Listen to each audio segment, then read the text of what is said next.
Hello friends, welcome to Rashtram institute YouTube channel. ಇವತ್ತಿನ ರಾಷ್ಟ್ರಮ್ ಫೋಕಸ್ನಲ್ಲಿ ಪ್ರಮುಖವಾದಂತಹ current affairs ಟಾಪಿಕ್ಸ್ಗಳನ್ನು discuss ಮಾಡೋಣ. ಈಗ ಡಿಸ್ಕಸ್ ಮಾಡ್ತಾ ಇರುವಂತಹ ಈ ಕರೆಂಟ್ ಅಫೇರ್ಸ್ ಟಾಪಿಕ್ಸ್ಗಳ ನೋಟ್ಸ್ಗಳನ್ನು ಡೈರೆಕ್ಟಾಗಿ ರಾಷ್ಟ್ರಮ್ ಇನ್ಸ್ಟಿಟ್ಯೂಟ್ನ ಟೆಲಿಗ್ರಾಮ್ ಚಾನಲ್ ಮೂಲಕ ನೀವು ಡೌನ್ಲೋಡ್ ಮಾಡ್ಕೋಬೋದು. ನಿನ್ನೆ ಡಿಸ್ಕಸ್ ಮಾಡಿದಂತಹ ವಿಡಿಯೋಗೆ ಒಂದು ಕಮೆಂಟನ್ನು ಮಾಡಿದ್ರಿ. ಜನವರಿಯಿಂದ ಆಗಸ್ಟ್ವರೆಗಿನ ಎಲ್ಲ ಸ್ಪೋರ್ಟ್ಸ್ ರಿಲೇಟೆಡ್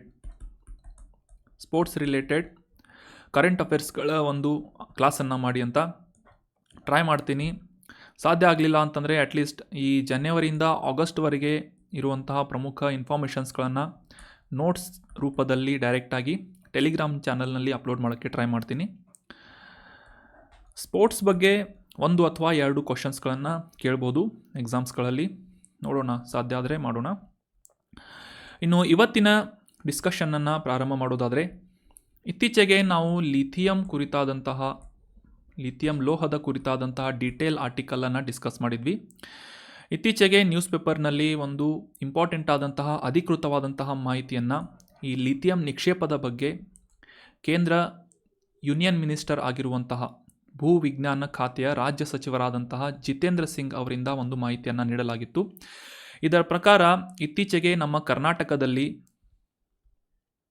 ಮಂಡ್ಯ ಜಿಲ್ಲೆ ಮತ್ತು ಯಾದಗಿರಿ ಜಿಲ್ಲೆಗಳಲ್ಲಿ ಸುಮಾರು 1600 ಟನ್ನಷ್ಟು 1600 ಟನ್ನಷ್ಟು ಲಿಥಿಯಂ ನಿಕ್ಷೇಪ ಪತ್ತೆ ಹಚ್ಚಲಾಗಿದೆ ಅಂತ ಇದೇ ಒಂದು ಕಾಂಟೆಕ್ಸ್ಟ್ನಲ್ಲಿ ಕೂಡ ನಾವು ಆರ್ಟಿಕಲನ್ನು ಮೊನ್ನೆ ಡಿಸ್ಕಸ್ ಮಾಡಿದ್ವಿ. ಸೊ ಇದು ಅಧಿಕೃತವಾದಂತಹ ಮಾಹಿತಿಯನ್ನು ಈಗ ನೀಡಲಾಗಿದೆ. ಸೊ ಈ ಲಿಥಿಯಂ ಇಷ್ಟು ಇಂಪಾರ್ಟೆಂಟ್ ಯಾಕೆ ಅಂತ ಅಂಡರ್ಸ್ಟ್ಯಾಂಡ್ ಮಾಡ್ಕೊಳ್ಳೋದಾದರೆ, ಭಾರತದಾದ್ಯಂತ ಈ ಲಿಥಿಯಂನ ಬೇಡಿಕೆ ಹೆಚ್ಚಾಗ್ತಾ ಇದೆ. ಕಾರಣ ಏನು ಅಂತಂದರೆ, ಈ ಎಲೆಕ್ಟ್ರಾನಿಕ್ ಗ್ಯಾಜೆಟ್ಗಳಾದಂತಹ ಲ್ಯಾಪ್ಟಾಪ್ ಆಗಿರ್ಬೋದು, ಮೊಬೈಲ್ಸ್ಗಳಾಗಿರ್ಬೋದು, ಇತರ ಯಾವುದೇ ಎಲೆಕ್ಟ್ರಾನಿಕ್ಸ್ ಉತ್ಪನ್ನಗಳಾಗಿರ್ಬೋದು ಮತ್ತು ಮುಖ್ಯವಾಗಿ ವಿದ್ಯುತ್ ಚಾಲಿತವಾದಂತಹ ಈ ಎಲೆಕ್ಟ್ರಿಕಲ್ ವೆಹಿಕಲ್ಗಳ ಉತ್ಪಾದನೆಗೆ ಅವಶ್ಯಕವಾಗಿರುವಂತಹ ಈ ಬ್ಯಾಟ್ರಿ ತಯಾರು ಮಾಡಬೇಕು ಅಂತಂದರೆ ಮುಖ್ಯವಾದಂತಹ ಒಂದು ಕಚ್ಚಾ ವಸ್ತುವನ್ನಾಗಿ ಈ ಲಿಥಿಯಮನ್ನು ಬಳಸಲಾಗುತ್ತೆ. ಲಿಥಿಯಂ ಸಾಕಷ್ಟು ಬೆಲೆ ಬಾಳುವಂತಹ ಮತ್ತು ಸಾಕಷ್ಟು ಡಿಮ್ಯಾಂಡ್ ಇರುವಂತಹ ಒಂದು ಲೋಹವಾಗಿದ್ದು, ಈ ಲೋಹಗಳಲ್ಲಿ ಅತಿ ಕಡಿಮೆ ಸಾಂದ್ರತೆಯನ್ನು ಹೊಂದಿದ ಬಿಳಿ ಬಣ್ಣದ ಅಥವಾ ಬೆಳ್ಳಿ ಬಣ್ಣದ ಒಂದು ವಿಷಕಾರಿಯಾದಂತಹ ಲೋಹ ಅಂತ ಗುರುತಿಸಲ್ಪಡುತ್ತೆ. ಈ ಇಮೇಜ್ನಲ್ಲಿ ಕಾಣ್ತಾ ಇರುವಂತಹ ಪ್ಯೂರ್ ಲಿಥಿಯಮನ್ನು ನೀವು ನೋಡ್ಬೋದು. ಬೆಳ್ಳಿಯಂತೆ ಕಾಣುವಂಥ ಈ ವೈಟ್ ಗೋಲ್ಡ್ ಅಂತ ಇದನ್ನು ಕರೀತಾರೆ. ವೈಟ್ ಗೋಲ್ಡ್ ಅಂತಂದರೆ ಬೆಳ್ಳಿ ಅಂತ ಕನ್ಫ್ಯೂಸ್ ಮಾಡ್ಕೋಬೇಡಿ. ವೈಟ್ ಗೋಲ್ಡ್ ಅಂತಂದರೆ ಲಿಥಿಯಂ ಅಂತ ನೀವು ನೆನ್ಪಿಟ್ಕೊಳ್ಳಿ. ಇದರ ವ್ಯಾಲ್ಯೂ ಮಾರ್ಕೆಟ್ನಲ್ಲಿ, ಇಂಟರ್ನ್ಯಾಷನಲ್ ಮಾರ್ಕೆಟ್ನಲ್ಲಿ ಎಷ್ಟಿದೆ ಅಂತಂದರೆ, ಈ ಬ್ಯಾಟ್ರಿಯನ್ನು ಉತ್ಪಾದನೆ ಮಾಡುವಂತಹ ನಿಟ್ಟಿನಲ್ಲಿ ಬಳಸಲಾಗುವಂತಹ ಬ್ಯಾಟ್ರಿ ಗ್ರೇಡ್ ಲಿಥಿಯಂ ಕಾರ್ಬೋನೇಟ್ ಏನಿದೆ, ಆನ್ ಆನ್ ಆ್ಯಾವ್ರೇಜ್ ಇಂಟರ್ನ್ಯಾಷನಲ್ ಮಾರ್ಕೆಟ್ನಲ್ಲಿ $37,000 ಪ್ರತಿ ಟನ್ನಿಗೆ ಇದರ ಒಂದು ಮೌಲ್ಯ ಬರುತ್ತೆ. ಪ್ಯೂರ್ ಲಿಥಿಯಮನ್ನು ನೀವು ಇಂಡಿಯಾ ಮಾರ್ಟ್ನಲ್ಲಿ ಅಬ್ಸರ್ವ್ ಮಾಡಿದರೆ ಪ್ರತಿ ಗ್ರಾಮಿಗೆ $30,000 ಅಂತ ನೀವು ಅಬ್ಸರ್ವ್ ಮಾಡ್ಬೋದು. ಸೊ ಇಷ್ಟೊಂದು ಬೆಲೆ ಬಾಳುವಂತಹ ಲಿಥಿಯಂ ನಿಕ್ಷೇಪಗಳು ಭಾರತದಲ್ಲಿ, ಅದರಲ್ಲೂ ಮುಖ್ಯವಾಗಿ ಕರ್ನಾಟಕದ ಯಾದಗಿರಿ ಜಿಲ್ಲೆ ಮತ್ತು ಮಂಡ್ಯ ಜಿಲ್ಲೆಯಲ್ಲಿ ಇತ್ತೀಚೆಗೆ ಪತ್ತೆ ಹಚ್ಚಲಾಗಿದೆ. ಸುಮಾರು 1600 ಟನ್ಗಳಷ್ಟು ಲಿಥಿಯಂ ನಿಕ್ಷೇಪಗಳನ್ನು ಪತ್ತೆ ಹಚ್ಚಲಾಗಿದೆ ಅಂತ ಗುರುತಿಸಲಾಗಿದೆ. ಅಷ್ಟೇ ಅಲ್ಲದೆ ದೇಶದಾದ್ಯಂತ ಸಾಕಷ್ಟು ಇತರ ಪ್ರದೇಶಗಳಲ್ಲಿ, ಫಾರ್ ಎಕ್ಸಾಂಪಲ್ ಛತ್ತೀಸ್ಗಢ ಆಗಿರ್ಬೋದು ಅಥವಾ ಜಮ್ಮು ಕಾಶ್ಮೀರ ಆಗಿರ್ಬೋದು ಮತ್ತು ಇತರ ರಾಜ್ಯಗಳಲ್ಲೂ ಕೂಡ ಈ ಲಿಥಿಯಂನ ನಿಕ್ಷೇಪಗಳನ್ನು ಇತ್ತೀಚೆಗೆ ಪತ್ತೆ ಹಚ್ಚಲಾಗಿದೆ ಅಂತ ನಾವು ಅಂಡರ್ಸ್ಟ್ಯಾಂಡ್ ಮಾಡ್ಕೋಬೇಕು. ಸಾಮಾನ್ಯವಾಗಿ ಈ ಲಿಥಿಯಮನ್ನು ಆಲ್ರೆಡಿ ನಾವು ಡಿಸ್ಕಸ್ ಮಾಡಿದ ಹಾಗೆ ಎಲೆಕ್ಟ್ರಿಕಲ್ ವೆಹಿಕಲ್ಗಳು, ಮೊಬೈಲ್ ಫೋನ್ಗಳು ಮತ್ತು ಈ ಎಲೆಕ್ಟ್ರಾನಿಕ್ ಗ್ಯಾಜೆಟ್ಗಳನ್ನು ತಯಾರು ಮಾಡುವಂತಹ ನಿಟ್ಟಿನಲ್ಲಿ ಬಳಸಲಾಗುತ್ತೆ. ಅದರ್ ದ್ಯಾನ್ ದ್ಯಾಟ್ ಈ ಅಲ್ಯೂಮಿನಿಯಂ ಮತ್ತು ಮೆಗ್ನೀಷಿಯಮ್ಸ್ಗಳಲ್ಲಿ ಈ ಲಿಥಿಯಮನ್ನು ಬಳಸುವುದರಿಂದ ಅದರ ಎಫಿಷಿಯನ್ಸಿಯನ್ನು ಹೆಚ್ಚಿನ ಪ್ರಮಾಣದಲ್ಲಿ ಪಡೆದುಕೊಳ್ಳುವುದಕ್ಕೆ ಸಾಧ್ಯ ಆಗುತ್ತೆ ಮತ್ತು ಅದರ ತೂಕವನ್ನು ಕೂಡ ಕಡಿಮೆ ಮಾಡುವಂತಹ ನಿಟ್ಟಿನಲ್ಲಿ, ಹೆಚ್ಚಿನ ಒಂದು ಸ್ಟ್ರೆಂತನ್ನು ಒದಗಿಸಿಕೊಡುವಂತಹ ನಿಟ್ಟಿನಲ್ಲಿ ಲಿಥಿಯಮನ್ನು ಬಳಸಲಾಗುತ್ತೆ. ಸೊ ಇದೇ ಒಂದು ಸ್ವಭಾವ ಅಥವಾ ಇದೇ ಒಂದು ಪ್ರಾಪರ್ಟಿಯ ಕಾರಣಕ್ಕಾಗಿ ಲಿಥಿಯಮನ್ನು ವಿಮಾನಗಳ ತಯಾರಿಕೆಯಲ್ಲಿ, ಬೈಸಿಕಲ್ಗಳ ಫ್ರೇಮ್ಗಳನ್ನು ತಯಾರು ಮಾಡಲು ಮತ್ತು ಹೈ ಸ್ಪೀಡ್ ರೈಲ್ವೆಗಳನ್ನು ಉತ್ಪಾದನೆ ಮಾಡುವಂತಹ ನಿಟ್ಟಿನಲ್ಲಿ ಲಿಥಿಯಮನ್ನು ಬಳಸಲಾಗುತ್ತೆ ಮತ್ತು ಕೈಗಾರಿಕೆಗಳಲ್ಲಿ ಈ ಏರ್ ಕಂಡೀಷನಿಂಗ್ ಆಗಿರಬಹುದು ಮತ್ತು ಈ ಇಂಡಸ್ಟ್ರಿಯಲ್ ಡ್ರೈಯರ್ಸ್ಗಳಲ್ಲಿ ಆಗಿರಬಹುದು ಮತ್ತು ಪಿಂಗಾಣಿಗಳ ವಸ್ತುಗಳನ್ನು ತಯಾರು ಮಾಡುವಂತಹ ಒಂದು ಉದ್ದೇಶದಿಂದ ಕೂಡ ಲಿಥಿಯಮನ್ನು ಬಳಸಲಾಗುತ್ತೆ ಅಂತ ನಾವು ಅಬ್ಸರ್ವ್ ಮಾಡ್ಬೋದು. ಸೊ ಸದ್ಯಕ್ಕೆ ಹೆಚ್ಚಿನ ಪ್ರಮಾಣದ ಲಿಥಿಯಮನ್ನು ನಾವು ಚೀನಾದಿಂದ ಆಮದು ಮಾಡಿಕೊಳ್ತಾ ಇದ್ದು ಚೀನಾದ ಮೇಲೆ ಭಾರತದ ಅವಲಂಬನೆಯನ್ನು ಕಡಿಮೆ ಮಾಡಿ ಈ ಲಿಥಿಯಂ ಉತ್ಪಾದನೆಯಲ್ಲಿ ಭಾರತವನ್ನು ಸ್ವಾವಲಂಬಿ ಮಾಡುವಂತಹ ನಿಟ್ಟಿನಲ್ಲೂ ಕೂಡ ಈ ಹೊಸ ನಿಕ್ಷೇಪಗಳು ಸಾಕಷ್ಟು ಸಹಕಾರಿ ಆಗಲಿವೆ ಅಂತ ಈ ಭೂವಿಜ್ಞಾನ ರಾಜ್ಯ ಸಚಿವರಿಂದ ಈ ಜಿತೇಂದ್ರ ಸಿಂಗ್ ಅವರಿಂದ ಮಾಹಿತಿಯನ್ನು ಶೇರ್ ಮಾಡಲಾಗಿದೆ. ಜಾಗತಿಕವಾಗಿ ಈ ದಕ್ಷಿಣ ಅಮೆರಿಕ ಖಂಡದಲ್ಲಿರುವಂತಹ ಪ್ರಮುಖ ರಾಷ್ಟ್ರಗಳಾದಂತಹ ಅರ್ಜೆಂಟೀನಾ, ಚಿಲಿ ಮತ್ತು ಬೊಲಿವಿಯಾ ರಾಷ್ಟ್ರಗಳು ಅತಿ ಹೆಚ್ಚಿನ ಪ್ರಮಾಣದ ಲಿಥಿಯಂ ನಿಕ್ಷೇಪಗಳನ್ನು ಹೊಂದಿವೆ ಮತ್ತು ಈ ಭಾರತದಲ್ಲಿ ಸುಮಾರು 5.9% ಮತ್ತು ಚೀನಾದಲ್ಲಿ 6.8% ಮತ್ತು ಆಸ್ಟ್ರೇಲಿಯಾದಲ್ಲಿ ಜಾಗತಿಕವಾಗಿ ದೊರೆಯುವಂತಹ ಲಿಥಿಯಂ ನಿಕ್ಷೇಪಗಳ 8.7% ನಿಕ್ಷೇಪಗಳು ರಿಸರ್ವ್ಸ್ಗಳು ಇವೆ ಅಂತ ನಾವಿಲ್ಲಿ ಅಬ್ಸರ್ವ್ ಮಾಡ್ಬೋದು. ಕಳೆದ ಸೆಷನ್ನಲ್ಲಿ ಈ ತೇಲುವ ಚಿನ್ನ ಅಥವಾ ಫ್ಲೋಟಿಂಗ್ ಗೋಲ್ಡ್ ಅಂದರೆ ಏನು ಅಥವಾ ಯಾವ ವಸ್ತುವನ್ನು ಕರೆಯಲಾಗುತ್ತೆ ಅಂತ ಪ್ರಶ್ನೆಯನ್ನು ಕೇಳಲಾಗಿತ್ತು.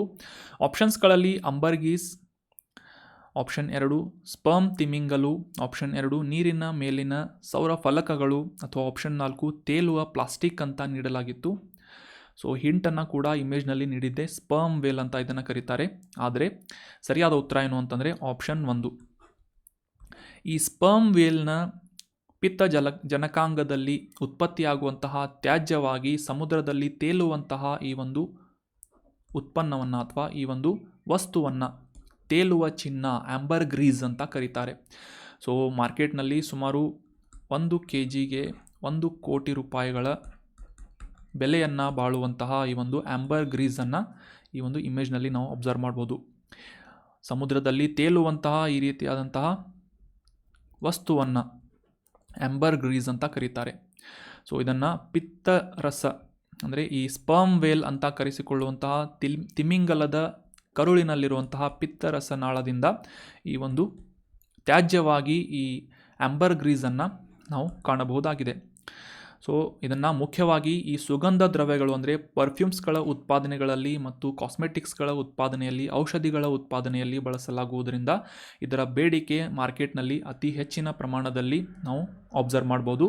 ಸುಮಾರು ಪ್ರತಿ kgಗೆ 1 ಕೋಟಿ ರೂಪಾಯಿಗಳಷ್ಟು ಈ ಆಂಬರ್ಗ್ರೀಸನ್ನು ಇಂಟರ್ನ್ಯಾಷನಲ್ ಮಾರ್ಕೆಟ್ನಲ್ಲಿ ಗುರುತಿಸಲಾಗುತ್ತೆ. ಆದರೆ ಭಾರತದಲ್ಲಿ ಈ ಆಂಬರ್ಗ್ರೀಸ್ನ ಮಾರಾಟವನ್ನು ಕಂಪ್ಲೀಟಾಗಿ ಬ್ಯಾನ್ ಮಾಡಲಾಗಿದೆ.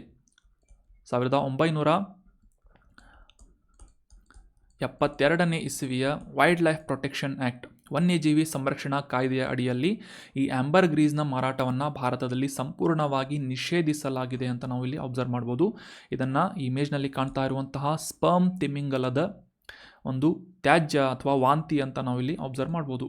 ಸೊ ಇದು ಸಾಕಷ್ಟು ಸುಗಂಧ ದ್ರವ್ಯಗಳನ್ನು ತಯಾರು ಮಾಡುವಲ್ಲಿ ಬಳಸಲಾಗುತ್ತದೆ. ಆಂಬರ್ಗ್ರೀಸ್ ನೆನ್ಪಿಟ್ಕೊಳ್ಳಿ, ಇದನ್ನು ತೇಲುವ ಚಿನ್ನ ಅಂತ ಅಬ್ಸರ್ವ್ ಮಾಡಲಾಗುತ್ತದೆ.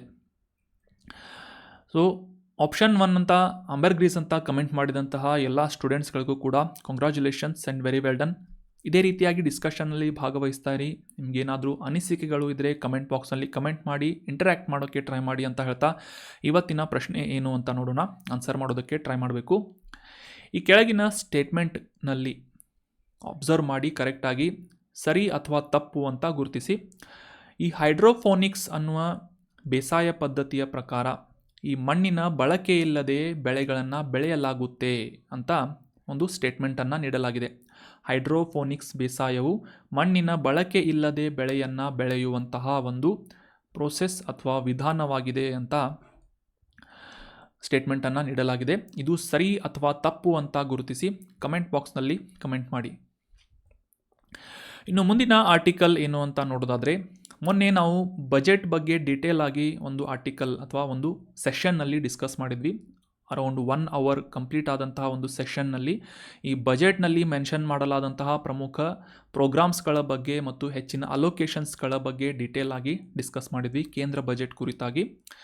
ಸೊ ಇದೇ ಒಂದು ಸಂದರ್ಭದಲ್ಲಿ ಈ ಸ್ಕಿಲ್ ಲೋನನ್ನು ಅಂದರೆ ಕೌಶಲ್ಯಾಭಿವೃದ್ಧಿಗಾಗಿ ಕೇಂದ್ರ ಸರ್ಕಾರದಿಂದ ಬ್ಯಾಂಕ್ಗಳ ಮೂಲಕ ಸಾಲಗಳನ್ನು ಒದಗಿಸುವಂತಹ ಯೋಜನೆಯ ಬಗ್ಗೆ ಕೂಡ ಡಿಸ್ಕಸ್ ಮಾಡಿದ್ವಿ.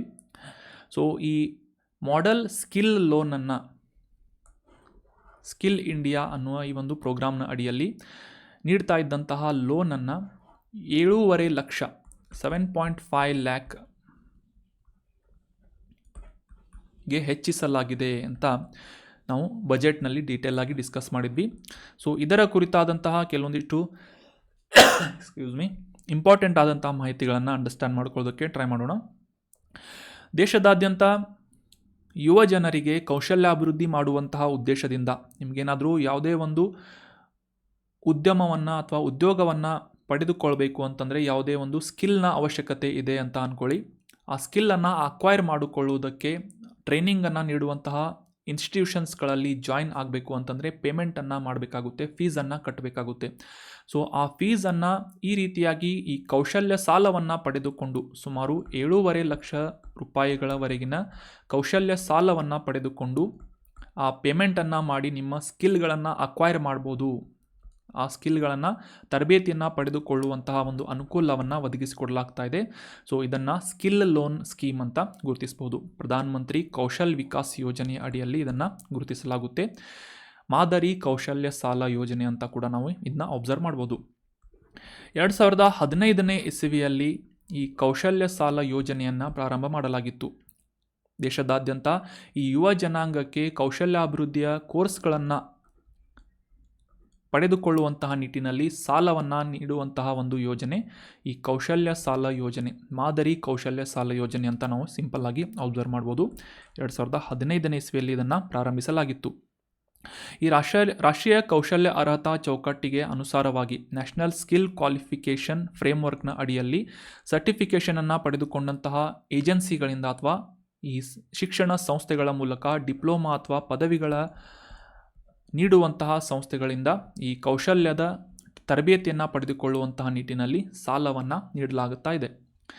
ಸೊ ದೇಶದಾದ್ಯಂತ ಗುರುತಿಸಲಾದಂತಹ ಬ್ಯಾಂಕ್ಗಳ ಮೂಲಕ ಅಂದರೆ ಭಾರತೀಯ ಬ್ಯಾಂಕ್ ಸಂಘ, ಇಂಡಿಯನ್ ಬ್ಯಾಂಕ್ ಅಸೋಸಿಯೇಷನ್ನ ಮೂಲಕ ಮತ್ತು ರಿಸರ್ವ್ ಬ್ಯಾಂಕ್ ಆಫ್ ಇಂಡಿಯಾ ಇದರ ಸಲಹೆಯ ಮೇರೆಗೆ ಕೆಲಸ ಮಾಡುವಂತಹ ಬ್ಯಾಂಕ್ಗಳು ಮತ್ತು ಇತರ ಹಣಕಾಸು ಸಂಸ್ಥೆಗಳು, ಫೈನಾನ್ಷಿಯಲ್ ಇನ್ಸ್ಟಿಟ್ಯೂಷನ್ಸ್ಗಳ ಅಡಿಯಲ್ಲಿ ಈ ಕೌಶಲ್ಯ ಸಾಲವನ್ನು ಪಡೆದುಕೊಳ್ಳುವಂತಹ ಒಂದು ಪ್ರೊವಿಷನನ್ನು ನೀಡಲಾಗಿದೆ.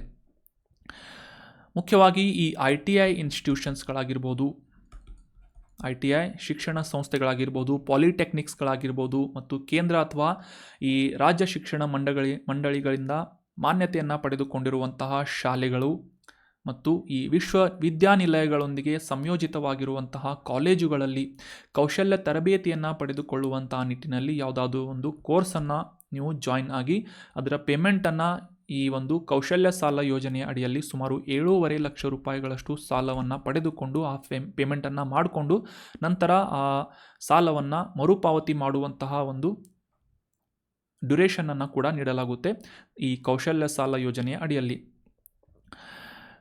ಮೊದಲಿಗೆ ಅಂದರೆ 2015ರಲ್ಲಿ ಪ್ರಾರಂಭವಾದಂತಹ ಸಂದರ್ಭದಲ್ಲಿ 5,000ದಿಂದ 1.5 ಲಕ್ಷ ರೂಪಾಯಿಗಳವರೆಗಿನ ಕೌಶಲ್ಯ ಸಾಲವನ್ನು ನೀಡಲಾಗ್ತಾ ಇತ್ತು. 2024ರ ಈ ಒಂದು ಬಜೆಟ್ನ ಅಡಿಯಲ್ಲಿ ಈ ಒಂದು ರೇಂಜನ್ನು 7.5 ಲಕ್ಷ ರೂಪಾಯಿಗಳಿಗೆ ಏರಿಸಲಾಗಿದೆ ಮತ್ತು ಈ ಕೋರ್ಸ್ನ ಅವಧಿ ಎಷ್ಟಿರುತ್ತೋ ಅಷ್ಟು ಅವಧಿಯವರೆಗೆ ಬೇಕಾಗುವಂತಹ ಸಾಲವನ್ನು ಈ ಒಂದು ಯೋಜನೆಯ ಅಡಿಯಲ್ಲಿ ನೀಡಲಾಗುತ್ತೆ. ನ್ಯಾಷನಲ್ ಸ್ಕಿಲ್ ಕ್ವಾಲಿಫಿಕೇಷನ್ ಫ್ರೇಮ್ವರ್ಕ್ನ ಅಡಿಯಲ್ಲಿ ಇದನ್ನು ಜಾಯಿನ್ ಮಾಡಲಾಗಿದ್ದು ಆ ಕೋರ್ಸ್ನ ಅವಧಿ ಎಷ್ಟಿರುತ್ತೋ ಅಷ್ಟು ಪ್ರಮಾಣದಲ್ಲಿ ನೀವು ಸಾಲವನ್ನು ಪಡೆದುಕೊಂಡು 7.5 ಲಕ್ಷದವರೆಗಿನ ಸಾಲವನ್ನು ಪಡೆದುಕೊಂಡು ಸ್ಕಿಲ್ಗಳನ್ನು ಅಕ್ವೈರ್ ಮಾಡ್ಕೋಬೋದಾಗಿದೆ. ಇನ್ನು ಪಡೆದುಕೊಂಡಂತಹ ಸಾಲವನ್ನು ಮರುಪಾವತಿ ಮಾಡುವಂತಹ ಒಂದು ಅವಧಿಯನ್ನು ಅಬ್ಸರ್ವ್ ಮಾಡೋದಾದರೆ, ಸಪೋಸ್ 50,000ದವರೆಗಿನ ಸಾಲವನ್ನು ಪಡೆದುಕೊಂಡಿದ್ದರೆ 3 ವರ್ಷಗಳವರೆಗಿನ ಅವಧಿಯನ್ನು ಮತ್ತು 50,000ದಿಂದ 1 ಲಕ್ಷ ರೂಪಾಯಿವರೆಗಿನ ಸಾಲವನ್ನು 5 ವರ್ಷದವರೆಗೆ ಮತ್ತು 1 ಲಕ್ಷಕ್ಕಿಂತ ಹೆಚ್ಚಿನ ಸಾಲವನ್ನು 7 ವರ್ಷಗಳವರೆಗೆ ಮರುಪಾವತಿ ಮಾಡುವಂತಹ ಒಂದು ಅವಕಾಶವನ್ನು ಈ ಯುವ ಜನರಿಗೆ ನೀಡಲಾಗ್ತಾ ಇದೆ. ಅಷ್ಟೇ ಅಲ್ಲದೆ ಅದರ ಒಂದು ಇವ್ಯಾಲ್ಯೂಯೇಷನ್ ಆಗಿರ್ಬೋದು, ಅದರ ಟೆಸ್ಟಿಂಗ್ ಆಗಿರ್ಬೋದು ಮತ್ತು ಈ ಈ ಸ್ಟಡಿ ಮಟೀರಿಯಲ್ಸ್ ಆಗಿರ್ಬೋದು, ಕೋರ್ಸ್ ಫೀಸ್ ಆಗಿರ್ಬೋದು, ಈ ರೀತಿಯಾದಂಥ ಎಲ್ಲ ವೆಚ್ಚಗಳನ್ನು ಪೂರೈಕೆ ಮಾಡುವಂತಹ ನಿಟ್ಟಿನಲ್ಲಿ ಈ ಕೌಶಲ್ಯ ಸಾಲವನ್ನು ಒದಗಿಸಲಾಗ್ತಾ ಇದೆ. ಮತ್ತೊಂದು ರಿಸ್ಟ್ರಿಕ್ಷನ್ಸ್ಗಳನ್ನು ಕೂಡ ಕೇಂದ್ರದಿಂದ ಅಡಾಪ್ಟ್ ಮಾಡಲಾಗಿದ್ದು, ಈ ಬ್ಯಾಂಕ್ಗಳಿಂದ ನೀಡಲಾಗುವಂತಹ ಸಾಲದ ಮೇಲೆ 1.5% ಇಂಟ್ರೆಸ್ಟ್ ರೇಟ್ಗಿಂತ ಜಾಸ್ತಿ ಇರಬಾರ್ದು ಅಂತ ಒಂದು ಲಿಮಿಟೇಷನ್ಸ್ಗಳನ್ನು ಕೂಡ ಬ್ಯಾಂಕ್ಗಳಿಗೆ ನೀಡಲಾಗಿದೆ. ಮತ್ತು ಇನ್ನೊಂದು ಇಂಪಾರ್ಟೆಂಟ್ ಆದಂತಹ ಪ್ರೊವಿಷನ್ ಏನು ಅಂತಂದರೆ, ಬ್ಯಾಂಕ್ಗಳಿಂದ ಸಾಲವನ್ನು ಪಡೆದುಕೋಬೇಕು ಅಂತಂದರೆ, ಸ್ಕಿಲ್ ಲೋನನ್ನು ಪಡೆದುಕೊಳ್ಬೇಕು ಅಂತಂದರೆ ಯಾವುದೇ ರೀತಿಯಾದಂತಹ ಒಂದು ಕೊಲ್ಯಾಟ್ರಲ್ ಅಂತಂದರೆ ಮೇಲಾಧಾರದ ಅವಶ್ಯಕತೆ ಇರೋದಿಲ್ಲ. ಈ ಯಾವುದೇ ಒಂದು ಸಾಲವನ್ನು ಪಡೆದುಕೋಬೇಕು ಅಂತಂದರೆ ಮನೆ ಅಥವಾ ಈ ಒಂದು ಯಾವುದೇ ಒಂದು ಆಸ್ತಿಯ ಮೇಲಾಧಾರವನ್ನು ಇಟ್ಟು ಸಾಲವನ್ನು ಬ್ಯಾಂಕ್ಗಳಿಂದ ಪಡೆದುಕೊಳ್ತಾರೆ. ಆದರೆ ಈ ಸ್ಕಿಲ್ ಲೋನನ್ನು ಪಡೆದುಕೊಳ್ಳಬೇಕು ಅಂತಂದರೆ 7.5 ಲಕ್ಷದವರೆಗಿನ ಸಾಲವನ್ನು ಪಡೆದುಕೊಳ್ಬೇಕು ಅಂತಂದರೆ ಯಾವುದೇ ರೀತಿಯಾದಂತಹ ಮೇಲಾಧಾರದ ಅವಶ್ಯಕತೆ ಇಲ್ಲದೆಯೇ ಬ್ಯಾಂಕ್ಗಳಿಂದ ಈ ಕೌಶಲ್ಯ ಸಾಲವನ್ನು ನೀಡಲಾಗುತ್ತೆ, ಕೊಲ್ಯಾಟ್ರಲ್ ಫ್ರೀ ಲೋನ್ಸ್ಗಳನ್ನು ನೀಡಲಾಗುತ್ತೆ ಅನ್ನೋದು ಇಂಪಾರ್ಟೆಂಟ್ ಆದಂಥ ಮಾಹಿತಿ ಆಗುತ್ತೆ.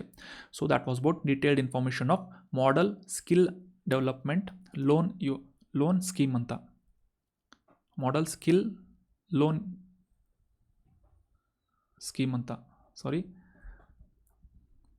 ಮಾದರಿ ಕೌಶಲ್ಯಾಭಿವೃದ್ಧಿ ಸಾಲ ಯೋಜನೆ, ಮಾಡೆಲ್ ಸ್ಕಿಲ್ ಲೋನ್ 2015ರಲ್ಲಿ ಇದನ್ನು ಪ್ರಾರಂಭಿಸಲಾಗಿತ್ತು. ಇತ್ತೀಚೆಗೆ ಬಜೆಟ್ನಲ್ಲಿ ಇದರ ಒಂದು ಮೌಲ್ಯವನ್ನು ಹೆಚ್ಚಿಸಲಾಗಿದೆ, ಸಾಲದ ಒಂದು ರೇಂಜನ್ನು ಹೆಚ್ಚಿಸಲಾಗಿದೆ. 7.5 ಲಕ್ಷ ರೂಪಾಯಿವರೆಗಿನ ಸಾಲವನ್ನು ನೀಡಲಾಗುತ್ತೆ.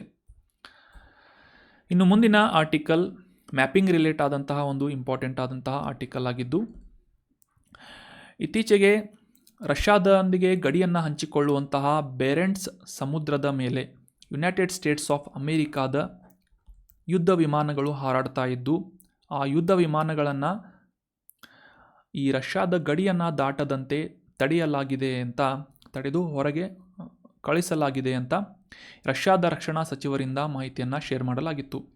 ಸೊ ಈ ಬ್ಯಾರೆಂಟ್ಸ್ ಸಮುದ್ರ ನ್ಯೂಸ್ನಲ್ಲಿರುವುದರಿಂದ ಇದಕ್ಕೆ ಸಂಬಂಧಪಟ್ಟಂತಹ ಕೆಲವೊಂದಿಷ್ಟು ಮ್ಯಾಪಿಂಗ್ ರಿಲೇಟ್ ಆದಂತಹ ಮಾಹಿತಿಗಳು ನಮಗೆ examination point of view important ಆಗುತ್ತೆ. ಸೊ ಆ ಎಲ್ಲ ಇನ್ಫಾರ್ಮೇಷನ್ಸ್ಗಳನ್ನು ಅಂಡರ್ಸ್ಟ್ಯಾಂಡ್ ಮಾಡ್ಕೊಳ್ಳೋದಕ್ಕೆ ಟ್ರೈ ಮಾಡೋಣ. ಭೂಮಿಯ ಉತ್ತರಾರ್ಧ ಗೋಳದಲ್ಲಿ ಅಥವಾ ರಷ್ಯಾದ ಉತ್ತರ ಭಾಗದಲ್ಲಿರುವಂತಹ ಒಂದು ಪ್ರಮುಖವಾದಂತಹ ಸಮುದ್ರ ಬೇರೆಂಟ್ಸ್ ಸಮುದ್ರ ಅಂತ ನಾವು ಅಬ್ಸರ್ವ್ ಮಾಡ್ಬೋದು. ಇಮೇಜ್ನಲ್ಲಿ ಅಬ್ಸರ್ವ್ ಮಾಡಿ, ರಷ್ಯಾದ ಉತ್ತರ ಭಾಗದಲ್ಲಿರುವಂತಹ ಅಥವಾ ವಾಯುವ್ಯ ಭಾಗದಲ್ಲಿ ಅಂತ ಅಬ್ಸರ್ವ್ ಮಾಡ್ಬೋದು. ಬೇರೆಂಟ್ಸ್ ಸಿಯನ್ನು ನಾವು ಇಲ್ಲಿ ಅಬ್ಸರ್ವ್ ಮಾಡ್ಬೋದು. ಸುಮಾರು 1.4 ಮಿಲಿಯನ್ ಚದರ ಕಿಲೋಮೀಟರ್ಗಳಷ್ಟು ವಿಸ್ತೀರ್ಣವನ್ನು ಹೊಂದಿರುವಂತಹ ಈ ಬೇರೆಂಟ್ಸ್ ಸಮುದ್ರ ರಷ್ಯಾ ಮತ್ತು ನಾರ್ವೆಯ ಉತ್ತರ ಭಾಗದಲ್ಲಿ ಉತ್ತರ ಕರಾವಳಿಯನ್ನು ಹಂಚಿಕೊಳ್ಳುವಂತಹ ನಿಟ್ಟಿನಲ್ಲಿ ವ್ಯಾಪಿಸಿವೆ ಅಂತ ನಾವು ಇಲ್ಲಿ ಅಬ್ಸರ್ವ್ ಮಾಡ್ಬೋದು. ಡಚ್ ಎಕ್ಸ್ಪ್ಲೋರರ್ ಆದಂತಹ ಪ್ರಸಿದ್ಧ ಎಕ್ಸ್ಪ್ಲೋರರ್ ಅಥವಾ ಪರಿಶೋಧಕರಾಗಿದ್ದಂತಹ ವಿಲಿಯಂ ಬೇರೆಂಟ್ಸ್ ಅವರ ಹೆಸರಿನ ಮೇಲೆ ಈ ಸಮುದ್ರಕ್ಕೆ ಬೇರೆಂಟ್ಸ್ ಸಮುದ್ರ ಅಂತ ಇಡಲಾಗಿದೆ. ಈ ಮಧ್ಯಕಾಲೀನ ರಷ್ಯನ್ನರು ಮತ್ತು ವೈಕಿಂಗ್ಸ್ ಜನರಿಂದ ಇದನ್ನು ಮರ್ಮಿಯನ್ ಸಮುದ್ರ ಅಂತ ಕೂಡ ಗುರುತಿಸಲಾಗ್ತಾ ಇತ್ತು. ಈ ಮ್ಯಾಪ್ನಲ್ಲಿ ಕ್ಲಿಯರ್ ಆಗಿ ನಾವು ಅಬ್ಸರ್ವ್ ಮಾಡ್ಬೋದು. ಭೂಮಿಯ ಉತ್ತರಾರ್ಧ ಗೋಳದಲ್ಲಿರುವಂತಹ ಈ ರಷ್ಯಾದ ಉತ್ತರ ಭಾಗದಲ್ಲಿ ಕರಾವಳಿಯನ್ನು ಹಂಚಿಕೊಳ್ಳುವಂತಹ ಒಂದು ಪ್ರಮುಖ ಸಮುದ್ರ ಬೇರೆಂಟ್ಸ್ ಸಮುದ್ರ ಅಂತ ನಾವಿಲ್ಲಿ ಅಬ್ಸರ್ವ್ ಮಾಡ್ಬೋದು. ಅದೇ ರೀತಿಯಾಗಿ ಈ ಆರ್ಕ್ಟಿಕ್ ಮಹಾಸಾಗರದ ಒಂದು ಭಾಗವಾಗಿ ಕೂಡ ಈ ಬೇರೆಂಟ್ಸ್ ಸಮುದ್ರವನ್ನು ನಾವಿಲ್ಲಿ ಅಬ್ಸರ್ವ್ ಮಾಡ್ಬೋದು. ಮತ್ತು ಈ ಗ್ರೀನ್ಲ್ಯಾಂಡ್ ಸಮುದ್ರ, ನಾರ್ವೆ ಸಮುದ್ರ ಮತ್ತು ವೈಟ್ ಸಮುದ್ರದ ಗಡಿಗಳನ್ನು ಹಂಚಿಕೊಳ್ಳುವಂಥ ಮತ್ತು ಈ ಕಾರಾ ಸಮುದ್ರದೊಂದಿಗೆ ಈ ಕಾರಾ ಸ್ಟ್ರೇಟ್ ಮುಖಾಂತರ ಕಾರಾ ಜಲಸಂಧಿಯ ಮೂಲಕ ಸಂಪರ್ಕವನ್ನು ಹೊಂದಿರುವಂತಹ ಒಂದು ಸಮುದ್ರ ಬೇರೆಂಟ್ಸ್ ಸಮುದ್ರ ಅಂತ ಅಬ್ಸರ್ವ್ ಮಾಡ್ಬೋದು. ಈ ಮ್ಯಾಪ್ನಲ್ಲಿ ಕ್ಲಿಯರ್ ಆಗಿ ನಾವು ಅಬ್ಸರ್ವ್ ಮಾಡ್ಬೋದು, ನಾರ್ವೆ, ಸ್ವೀಡನ್, ಫಿನ್ಲ್ಯಾಂಡ್ ಮತ್ತು ಈ ರಷ್ಯಾದೊಂದಿಗೆ, ಇದು ಕೂಡ ನಾರ್ವೆ ಆಗುತ್ತೆ, ನಾರ್ವೆಯ ಒಂದು ಸ್ವಾಲ್ಬಾರ್ಡ್ ಅನ್ನುವ ಒಂದು ಐಲ್ಯಾಂಡ್ ಇದು. ಸೊ ಇದರೊಂದಿಗೆ ಕರಾವಳಿಯನ್ನು ಹಂಚಿಕೊಳ್ಳುವಂತಹ ಒಂದು ಸಮುದ್ರ ಬೇರೆಂಟ್ಸ್ ಸಮುದ್ರ. ಇತ್ತೀಚೆಗೆ ಈ ಬೇರೆಂಟ್ಸ್ ಸಮುದ್ರದ ಮೇಲೆ ಯುನೈಟೆಡ್ ಸ್ಟೇಟ್ಸ್ ಆಫ್ ಅಮೇರಿಕಾದ ಯುದ್ಧ ವಿಮಾನಗಳು ಹಾರಾಡ್ತಾ ಇದ್ವು. ಇವುಗಳನ್ನು ರಷ್ಯಾವನ್ನು ಎಂಟ್ರಿ ಮಾಡದಂತೆ ತಡೆದು ವಾಪಸ್ ಕಳುಹಿಸಲಾಗಿದೆ ಅಂತ ಈ ರಷ್ಯಾದ ವಿದೇಶಾಂಗ ವ್ಯವಹಾರಗಳ ಸಚಿವರಿಂದ ಮಾಹಿತಿಯನ್ನು ಶೇರ್ ಮಾಡಲಾಗಿದೆ ಅಂತ ನಾವು ಅಬ್ಸರ್ವ್ ಮಾಡಿದ್ವಿ. ರಕ್ಷಣಾ ಸಚಿವಾಲಯದಿಂದ ಈ ಮಾಹಿತಿಯನ್ನು ಶೇರ್ ಮಾಡಲಾಗಿದೆ ಅಂತ ನಾವು ಕಾಂಟೆಕ್ಸ್ಟನ್ನು ಅಂಡರ್ಸ್ಟ್ಯಾಂಡ್ ಮಾಡ್ಕೊಂಡ್ವಿ. ಸೊ ಆಗಲೇ ಡಿಸ್ಕಸ್ ಮಾಡಿದ ಹಾಗೆ ಸಾಕಷ್ಟು ವೈವಿಧ್ಯಮಯವಾಗಿ ಇರುವಂತಹ ಹವಳದ ಬಂಡೆಗಳು, ಕೋರಾಲ್ ರೀಫ್ಸ್ಗಳು ಇರುವಂತಹ ಒಂದು ಪ್ರದೇಶ ಮತ್ತು ವೈವಿಧ್ಯಮಯವಾದಂತಹ ಜೀವಿಗಳನ್ನು ನಾವು ಇಲ್ಲಿ ಕಾಣ್ಬೋದು. ಮತ್ತು ಕೆಲ್ಫ್ ಕಾಡು ಅಂತಂದರೆ ಈ ಸಮುದ್ರದ ಅಡಿಯಲ್ಲಿ ಸೂರ್ಯನ ಕಿರಣಗಳು ತಲುಪುವಂತಹ ಮಟ್ಟಿಗೆ ಇರುವಂತಹ ಒಂದು ಸ್ಥಳದಲ್ಲಿ ಬೆಳೆಯುವಂತಹ ಸಸ್ಯಗಳ ಒಂದು ಪ್ರದೇಶವನ್ನು ಈ ಕೆಲ್ಫ್ ಫಾರೆಸ್ಟ್ ಅಂತ ಗುರುತಿಸಲಾಗುತ್ತೆ. KELPH ಕೆಲ್ಫ್ ಕಾಡುಗಳು ಅಂತ, ಫಾರೆಸ್ಟ್. ಆಗಲೇ ಡಿಸ್ಕಸ್ ಮಾಡಿದ ಹಾಗೆ ನಾರ್ವೆ, ಸ್ವೀಡನ್, ಫಿನ್ಲ್ಯಾಂಡ್ ಮತ್ತು ವಾಯುವ್ಯ ರಷ್ಯಾದ ಉತ್ತರ ಭಾಗದಲ್ಲಿ ಈ ಬ್ಯಾರೆಂಟ್ಸ್ ಸಮುದ್ರ ಲೊಕೇಟ್ ಆಗಿದೆ.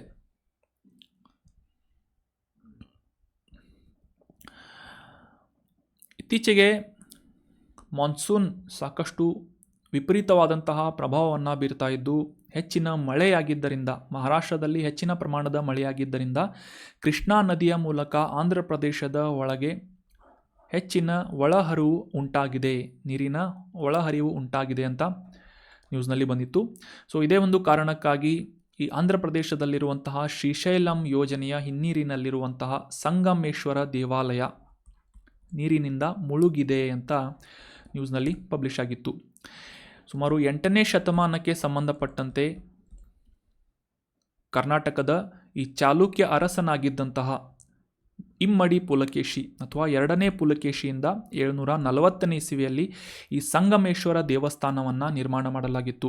ಎಲ್ಲಿ ಅಂತಂದರೆ ಆಂಧ್ರ ಪ್ರದೇಶದ ಈ ನಂದ್ಯಾಲ್ ಜಿಲ್ಲೆಯಲ್ಲಿರುವಂತಹ ಒಂದು ಈ ತುಂಗಭದ್ರಾ ಮತ್ತು ಕೃಷ್ಣಾ ನದಿಯ ಸಂಗಮವಾಗುವಂತಹ ಸ್ಥಳದಲ್ಲಿ ಈ ಸಂಗಮೇಶ್ವರ ದೇವಸ್ಥಾನವನ್ನು ನಿರ್ಮಾಣ ಮಾಡಲಾಗಿತ್ತು.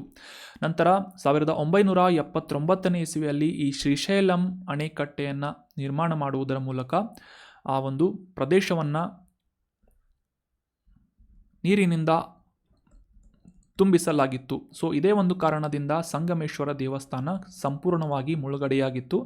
ಸೊ ಅಲ್ಲಿಂದ ಅದೇ ರೀತಿಯಾಗಿ ರಾಕ್ ಟು ರಾಕ್ ಅಂದರೆ ಅದೇ ಒಂದು ಆಕೃತಿಯಲ್ಲಿ ಅಥವಾ ಅದೇ ಒಂದು ಶೈಲಿಯಲ್ಲಿ 10 ಕಿಲೋಮೀಟರ್ ದೂರದಲ್ಲಿ ಈ ಸಂಗಮೇಶ್ವರ ದೇವಸ್ಥಾನವನ್ನು ಸ್ಥಳಾಂತರಿಸಲಾಗಿತ್ತು. ಸೊ ಈ ಒಂದು ಸಂಗಮೇಶ್ವರ ದೇವಸ್ಥಾನವನ್ನು 2ನೇ ಪುಲಕೇಶಿಯಿಂದ ನಿರ್ಮಾಣ ಮಾಡಲಾಗಿತ್ತು.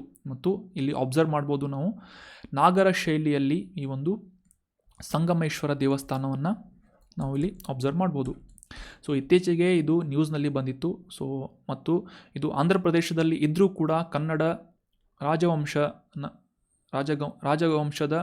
ಚಾಲುಕ್ಯ ಅರಸರಿಂದ ಅಂದರೆ ಇಮ್ಮಡಿ ಪುಲಕೇಶಿಯಿಂದ ನಿರ್ಮಾಣ ಮಾಡಲಾದಂತಹ ಈ ಒಂದು ದೇವಾಲಯ, ನಾಗರ ಶೈಲಿಯಲ್ಲಿರುವಂತಹ ದೇವಾಲಯ ನಮಗೆ examination point of view important ಆಗುತ್ತೆ. ಯಾವ ರೀತಿಯಾಗಿ ಈ ಚಾಲುಕ್ಯ ಅರಸರಿಂದ ನಿರ್ಮಾಣ ಮಾಡಲಾದಂತಹ ಈ ದೇವಾಲಯಗಳನ್ನು ನಾವು ಅಬ್ಸರ್ವ್ ಮಾಡ್ಬೋದು. ಅದೇ ಒಂದು ಶೈಲಿಯಲ್ಲಿ ಈ ಸಂಗಮೇಶ್ವರ ದೇವಸ್ಥಾನವನ್ನು ಕೂಡ ನಿರ್ಮಾಣ ಮಾಡಲಾಗಿದೆ. ಭಗವಾನ್ ಶಿವನಿಗೆ ಅರ್ಪಣೆಯಾದಂತಹ ಈ ಒಂದು ಸಂಗಮೇಶ್ವರ ದೇವಸ್ಥಾನ ಆಂಧ್ರ ಪ್ರದೇಶದಲ್ಲಿ ಲೊಕೇಟ್ ಆಗಿದೆ. So that was all about today's articles friends. ಈಗ ಡಿಸ್ಕಸ್ ಮಾಡಲಾದಂತಹ ಆರ್ಟಿಕಲ್ಸ್ಗಳಿಗೆ ರೆಲೆವೆಂಟ್ ಆದಂತಹ ಕೆಲವೊಂದಿಷ್ಟು ಇಂಪಾರ್ಟೆಂಟ್ ಆದಂತಹ ಪ್ರಶ್ನೆಗಳನ್ನು ರಿವೈಸ್ ಮಾಡ್ಕೊಳ್ಳೋಣ. ಮೊದಲನೇ ರಿವಿಷನ್ ಪ್ರಶ್ನೆ ಏನು ಅಂತಂದರೆ,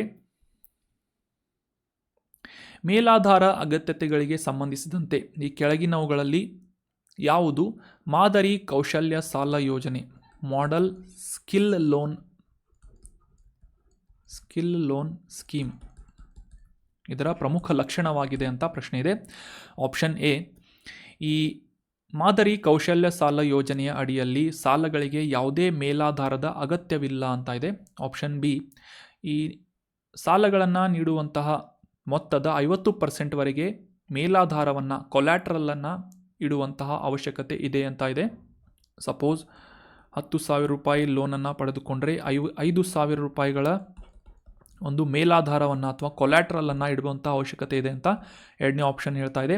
3ನೇ ಸ್ಟೇಟ್ಮೆಂಟ್ ಏನು ಅಂತಂದರೆ, ಈ ಸಾಲಗಳಿಗೆ ಕುಟುಂಬ ಸದಸ್ಯರಿಂದ ವೈಯಕ್ತಿಕವಾಗಿ ಖಾತ್ರಿಗಳನ್ನು ಒದಗಿಸಬೇಕಾಗುತ್ತೆ ಅಂತ ಇದೆ. ಆಪ್ಷನ್ ಡಿ, ಈ ಕೌಶಲ್ಯ ಸಾಲವನ್ನು ಪಡೆದುಕೊಳ್ಳಬೇಕು ಅಂತಂದರೆ ಆಸ್ತಿಯನ್ನು ಮೇಲಾಧಾರವಾಗಿ ಇಡುವಂತಹ ಅವಶ್ಯಕತೆ ಇದೆ ಅಂತ ಇದೆ.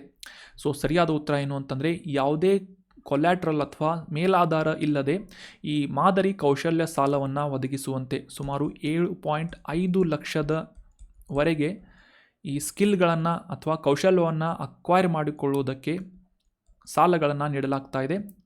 ಇತ್ತೀಚೆಗೆ ಬಜೆಟ್ನಲ್ಲಿ ಕೂಡ ಇದನ್ನು ಮೆನ್ಷನ್ ಮಾಡಲಾಗಿತ್ತು. ಸೊ ಇದಕ್ಕೆ ಯಾವುದೇ ರೀತಿಯಾದಂತಹ ಮೇಲಾಧಾರದ ಅವಶ್ಯಕತೆ ಇರುವುದಿಲ್ಲ, ಬ್ಯಾಂಕ್ಗಳಲ್ಲಿ ಯಾವುದೇ ಕೊಲ್ಯಾಟ್ರಲನ್ನು ಇಡುವಂಥ ಅವಶ್ಯಕತೆ ಇರುವುದಿಲ್ಲ ಅನ್ನೋದು ಸರಿಯಾದಂಥ ಆನ್ಸರ್ ಆಗುತ್ತೆ. Option A is right answer. ಮುಂದಿನ ರಿವಿಷನ್ ಪ್ರಶ್ನೆ, ಈ ಬ್ಯಾರೆಂಟ್ಸ್ ಸಮುದ್ರ ಈ ಕೆಳಗಿನ ಯಾವ ದೇಶದೊಂದಿಗೆ ಗಡಿಯನ್ನು ಹಂಚಿಕೊಳ್ಳುತ್ತೆ ಅಂತ ಪ್ರಶ್ನೆ ಇದೆ. Barents sea. Option 1 Norway, Sweden, Finland and Russia. Option 2 Norway, Denmark, Sweden ಮತ್ತು Finland. Option 3 Russia, Estonia, Latvia, ಲಿಥುವಾನಿಯಾ.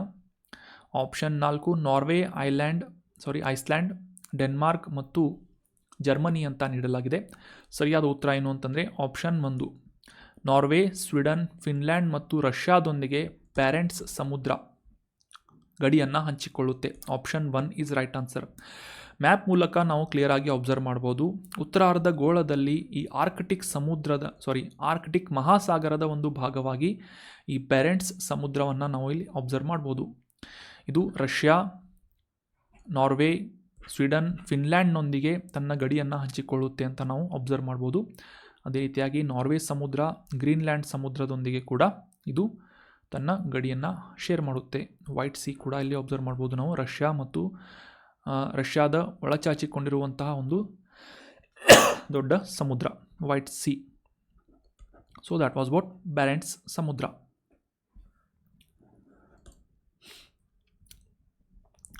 ಮುಂದಿನ ರಿವಿಷನ್ ಪ್ರಶ್ನೆಯನ್ನು ನೋಡೋಣ.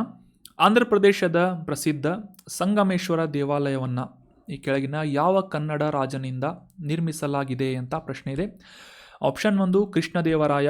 ಆಪ್ಷನ್ 2 ಪುಲಿಕೇಶಿ 2 ಅಂದರೆ 2ನೇ ಪುಲಿಕೇಶಿ. ಆಪ್ಷನ್ 3 ಅಮೋಘ ವರ್ಷ ಅಥವಾ ಆಪ್ಷನ್ 4 ಮಯೂರವರ್ಮ ಅಂತ ನೀಡಲಾಗಿದೆ. ಸರಿಯಾದ ಉತ್ತರ ಏನು ಅಂತಂದರೆ ಆಪ್ಷನ್ 2 ಇಮ್ಮಡಿ ಪುಲಕೇಶಿ ಅಥವಾ 2ನೇ ಪುಲಕೇಶಿಯಿಂದ ಈ ಆಂಧ್ರ ಪ್ರದೇಶದಲ್ಲಿ ಸಂಗಮೇಶ್ವರ ದೇವಾಲಯವನ್ನು ನಿರ್ಮಾಣ ಮಾಡಲಾಗಿದೆ.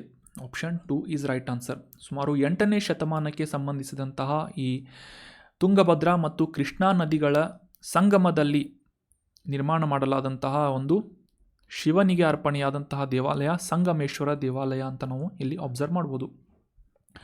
740ನೇ ಇಸವಿಯಲ್ಲಿ ಚಾಲುಕ್ಯ ದೊರೆಯಾಗಿದ್ದಂತಹ ಇಮ್ಮಡಿ ಪುಲಕೇಶಿಯಿಂದ ಸಂಗಮೇಶ್ವರ ದೇವಾಲಯವನ್ನು ನಿರ್ಮಾಣ ಮಾಡಲಾಗಿತ್ತು. ನಂತರ ಈ ಅಣೆಕಟ್ಟನ್ನು ನಿರ್ಮಾಣ ಮಾಡುವ ಕಾರ್ಯದಿಂದ ಕಂಪ್ಲೀಟ್ ಆಗಿ ಮುಳುಗಡೆಯನ್ನು ಹೊಂದಿದ್ದಂತಹ ಈ ಒಂದು ಸಂಗಮೇಶ್ವರ ದೇವಾಲಯವನ್ನು ಸ್ಥಳಾಂತರಿಸಿ ಅಲ್ಲಿಂದ 10 ಕಿಲೋಮೀಟರ್ ದೂರದಲ್ಲಿ ನಿರ್ಮಾಣ ಮಾಡಲಾಗಿದೆ. ಅದೇ ಒಂದು ಶೈಲಿಯಲ್ಲಿ, ಯಾವ ಶೈಲಿ ಅಂತಂದರೆ ನಾಗರ ಶೈಲಿಯಲ್ಲಿ ಇರುವಂತಹ ಸಂಗಮೇಶ್ವರ ದೇವಾಲಯ ಆಂಧ್ರ ಪ್ರದೇಶದಲ್ಲಿ ಲೊಕೇಟ್ ಆಗಿದೆ. ಇನ್ನೊಂದು ಪ್ರಶ್ನೆಯನ್ನು ಕೂಡ ನಾವು ಅಬ್ಸರ್ವ್ ಮಾಡ್ಬೋದು.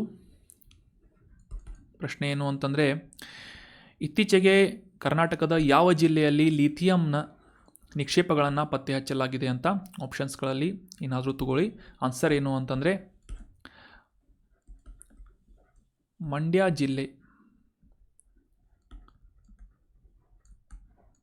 ಜಿಲ್ಲೆ